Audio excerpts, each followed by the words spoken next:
Hedeby.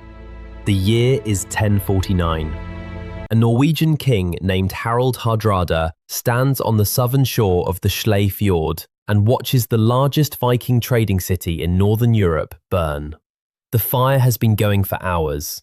The wooden warehouses along the waterfront are columns of orange light reflected in black water.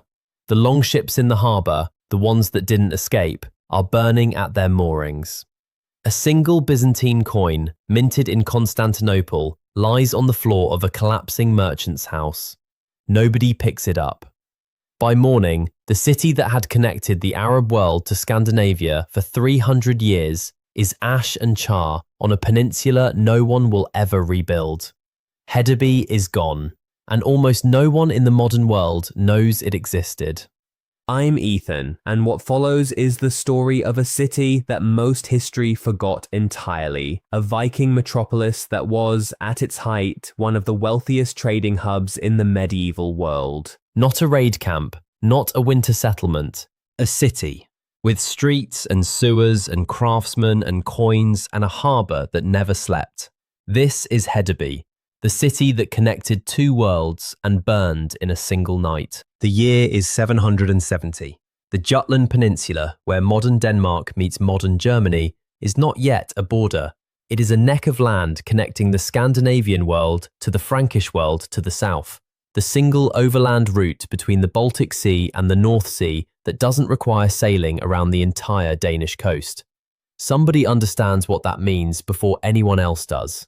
The Danish king Gudfred doesn't build Hedeby. He inherits something smaller and turns it into something deliberate. Around 808, he forcibly relocates merchants from a rival Slavic trading post called Rerik on the Baltic coast. He brings them south to the western shore of the Schlei Fjord, a long, narrow inlet that cuts deep into the Jutland Peninsula from the east. He plants them at the narrowest point of the overland crossing. The logic is simple. If you want to move goods between the Baltic and the North Sea without sailing around Denmark, you have to go through this neck of land. Gudfred controls the neck. Now he controls the trade. He calls the settlement Hedeby in Old Norse. The Saxons to the south call it Hytham. The Franks call it Slesvig. History calls it Hedeby. It is, from its first deliberate years, a toll station with ambition. Stand at the eastern gate of Hedeby in the year 950, and you are standing at the edge of something that should not exist this far north. A semicircular earthen rampart, nearly 2 kilometers in circumference, enclosing an area of 24 hectares. The wall is 4 meters high and faced with timber. Watchtowers stand at intervals. The northern arc of the wall runs directly to the shore of the Schlei. The southern arc meets a much larger structure, the Danevirke, the great defensive earthwork that stretches across the entire base of Jutland, connecting Hedeby to the North Sea coast. The city has a single harbour entrance, facing east into the fjord. A wooden bridge or boom may have controlled it. Nobody sails in without permission. Inside the rampart, the streets are not streets in the Roman sense. They are planked wooden walkways laid over clay and mud, rebuilt every few years as the lower layers rot and compress. The city is built on soft ground.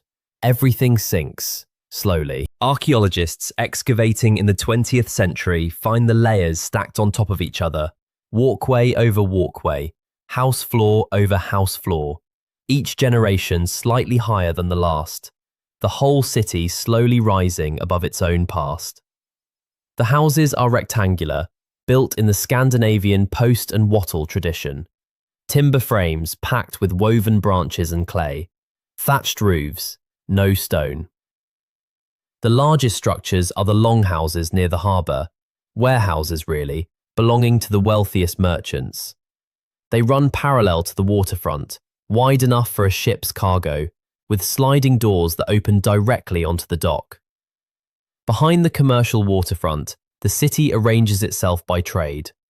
The amber workers cluster near the eastern gate, where the raw material arrives. The blacksmiths keep to the periphery. Their charcoal fires are a permanent fire hazard, and even in Hedeby's medieval planning, the logic of separation holds. The comb makers work near the centre. Their raw material is antler, stockpiled in deep middens. A single workshop, excavated in the 20th century, contained over 1,000 antler offcuts from one generation of production. Walk the main plank road from the eastern gate toward the harbour and count what you pass. A glassworker's furnace, still warm at dawn, surrounded by failed beads in blue and green. A silversmith's stool with a set of balance scales and a leather purse of hack silver. Fragments of coins from 4 different kingdoms, weighed by mass because nobody in Hedeby trusts anyone else's currency more than they trust the metal itself.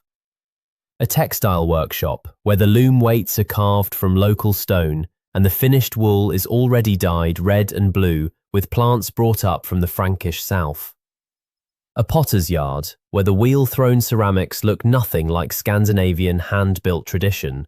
They look Frankish because the potter is Frankish, one of hundreds of non-Norse craftsmen who settled permanently in the city for the market access.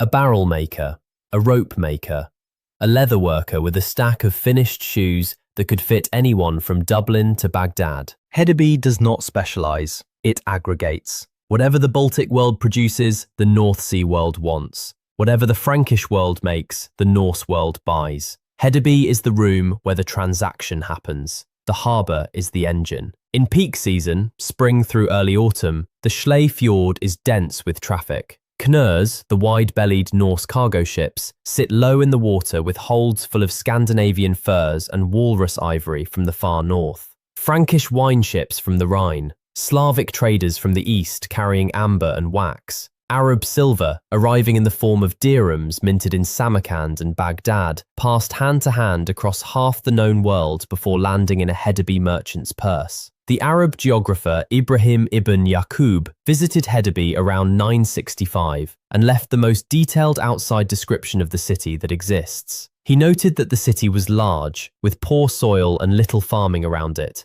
that its inhabitants lived almost entirely from trade, that it had a limited supply of fresh water, that the singing in its religious practices was unlike anything he had heard, more like the howling of dogs, he wrote, than human music. He was describing Norse pagan ceremony, heard from the outside. He also noted that the women of Hedeby had the right to divorce their husbands at will. He found this remarkable. He wrote it down. The religious life of the city was complicated from the beginning. Hedeby sat directly on the fault line between the Norse pagan world and the expanding Christian Frankish world. Missionaries arrived early. In 826, a French monk named Ansgar made the first of several visits to the Jutland region. He was given permission to preach. A small church was built inside the city, one of the first Christian structures in the Scandinavian world. It did not replace the old practice.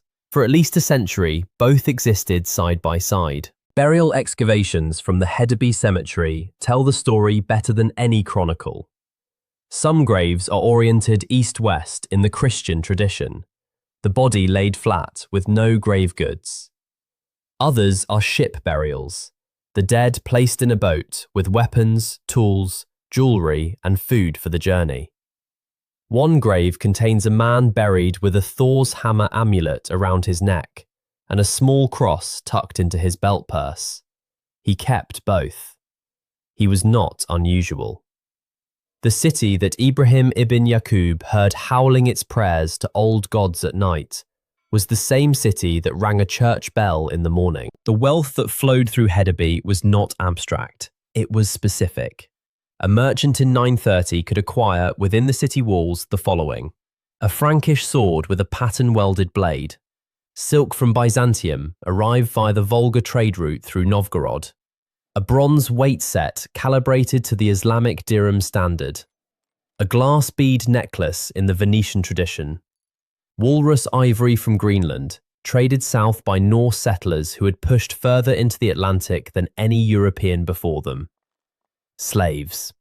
Like Kiev to the east, Hedeby was a transit point in the human trade. Captives from raids on the British Isles and the Frankish coast were marched to the harbour and sold into the Mediterranean world. The city profited from every transaction. 3 sets of coins were minted in Hedeby at different periods, a rare practice in the Norse world where hacksilver remained the dominant medium of exchange. The coins that survive are small, rough, and stamped with simple designs. They are not prestige objects. They are working currency.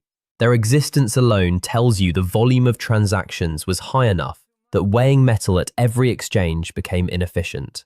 Hedeby had, in the modern sense, a velocity of money. The city was also literate in a specific way.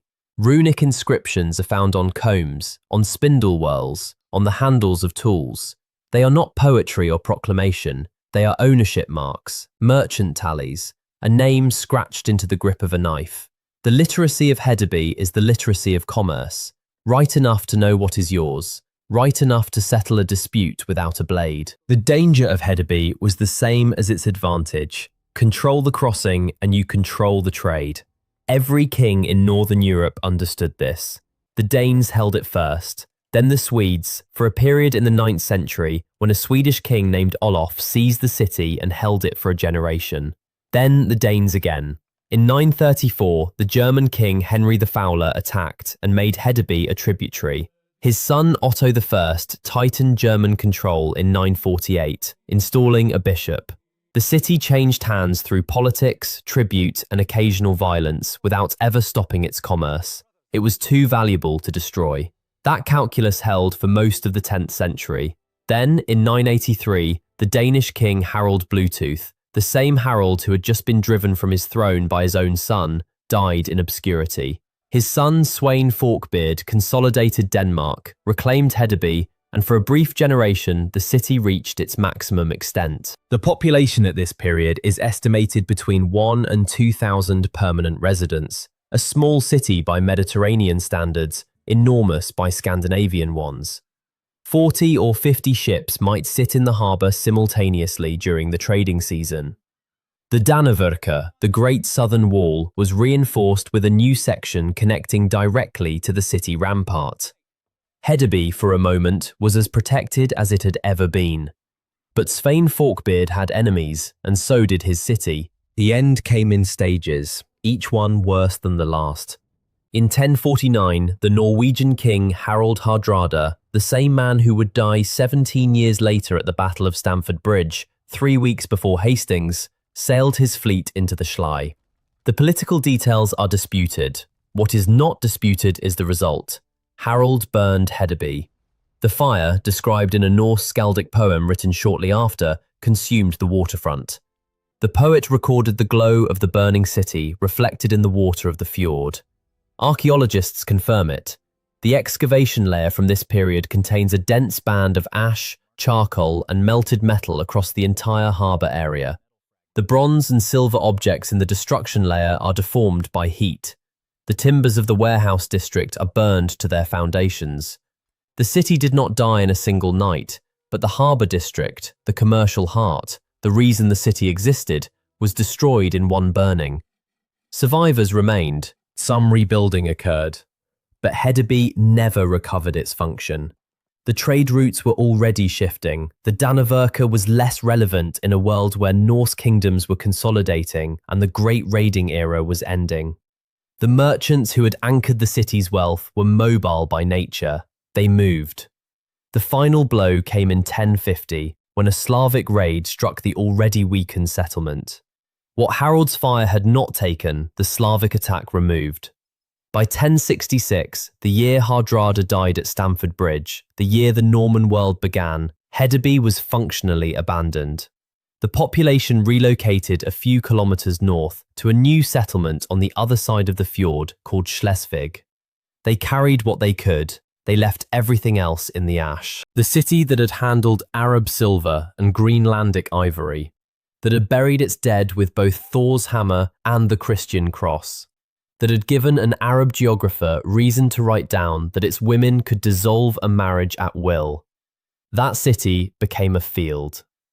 For 900 years, it stayed a field. In 1900, a German archaeologist named Karl Mullenhoff began the first systematic excavations at the site near the village of Hedeby. He found the ramparts still standing, eroded but intact. Beneath the soil, preserved by the wet, anaerobic clay of the Schlei shoreline, he found timber, intact planks from the harbour, intact house floors, intact workshop debris. The conditions that made Hedeby a poor place to farm, the wet, compressed soil, had made it a perfect archive. Over the following century, more than 1,000 individual structures were identified. Combs, still sharp. Shoes, still holding the shape of a foot. A carved wooden figure of a seated man that no one has definitively identified. A god, a merchant, an ancestor. A rune-scratched comb with a name on it no one can now pronounce. In 2018, the Hedeby and Danevirke archaeological site was inscribed as a UNESCO World Heritage Site. The rampart is accessible, the harbour line is marked. The Hedeby Viking Museum in Schleswig holds the recovered objects and a reconstructed longship found submerged in the harbour mouth, plugged with stones, scuttled deliberately, probably to block an enemy's entrance.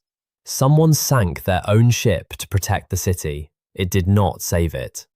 What Harald Hardrada burned was not a raid camp or a seasonal market. It was a city that had, for 300 years, held together a trade network stretching from the Arctic to Baghdad, sustained not by conquest but by position, not by a single king's will, but by the accumulated logic of merchants who understood that the Jutland crossing was worth more than any war.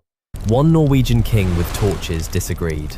The field where Hedeby stood is flat and quiet now. The fjord is the same fjord, the rampart is still there, a low green curve in the landscape, if you know to look for it. Beneath it, in the compressed clay, a Byzantine coin is still there. Nobody picked it up.